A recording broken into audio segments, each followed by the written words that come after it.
હરિયાણાના સિરસામાં કેટલીક ક્ષણો ધડાકા થયા હતા અને રાત્રે 12 વાગ્યા બાદ આકાશમાં પણ લાલ રોશની જોવા મળી હતી। સિરસામાં ધડાકા બાદ લોકો ઘરમાંથી બહાર નીકળ્યા હતા। ધડાકા બાદ વીજળી વિભાગે લાઇટ કનેક્શન બંધ કરી દીધા હતા।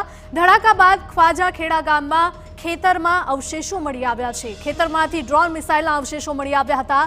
પોલીસ પ્રશાસન અને વાયુસેનાના અધિકારીઓ સ્થળ પર તાત્કાલિક પહોંચી ગયા હતા।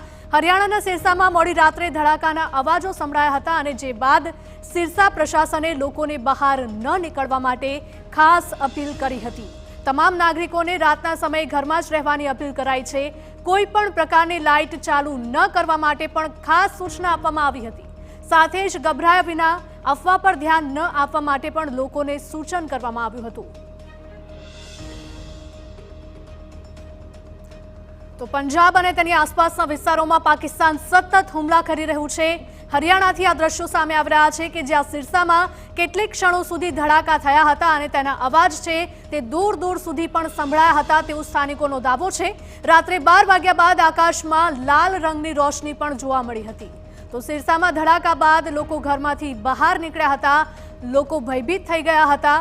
શું કરવું શું ન કરવું લોકોને સમજ નહોતી પડી, પરંતુ સરકાર દ્વારા ખાસ અપીલ કરવામાં આવી છે। સેનાના અધિકારીઓ દ્વારા ખાસ અપીલ કરવામાં આવી રહી છે કે જ્યારે પણ આવા કોઈ હુમલાઓ થાય છે તો લોકોએ ઘરમાં જ સુરક્ષિત રહેવું, કોઈ પણ વ્યક્તિએ ઘરની બહાર ન નીકળવું। તો ધડાકા બાદ વીજળી વિભાગે લાઇટ કનેક્શન બંધ કરી દીધા હતા। ધડાકા બાદ ખ્વાજાખેડા ગામના ખેતરમાં અવશેષો પણ મળી આવ્યા છે। ખેતરમાંથી ડ્રોન મિસાઇલના અવશેષો મળી આવ્યા છે। તો પોલીસ પ્રશાસન અને વાયુસેનાના અધિકારીઓ તાત્કાલિક સ્થળ પર પહોંચી ગયા હતા અને જે પણ કાટમાળ ખેતરમાંથી મળી આવ્યો છે તેને કબજે કર્યો છે।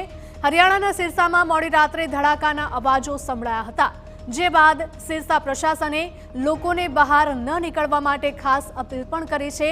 ઘણા એવા લોકો હતા કે ધડાકાના અવાજ આવતા જ અને આકાશમાં લાલ રંગની રોશની એટલે કે ડ્રોન કે મિસાઇલ જોતા જ લોકો ઘરની બહાર દોડી આવતા હતા, પરંતુ આ લોકોને પણ ખાસ અપીલ કરવામાં આવી હતી કે કોઈ પણ જાતની ગભરાહટ વગર તેઓ ઘરમાં જ રહે, ઘરની બહાર ન નીકળે। જો ઘરની બહાર લોકો નીકળશે તો તેમની જાનને કહી શકાય તેમનો જીવ પણ જઈ શકે છે તેવું સ્થાનિક અધિકારીઓ દ્વારા કહેવામાં આવ્યું છે।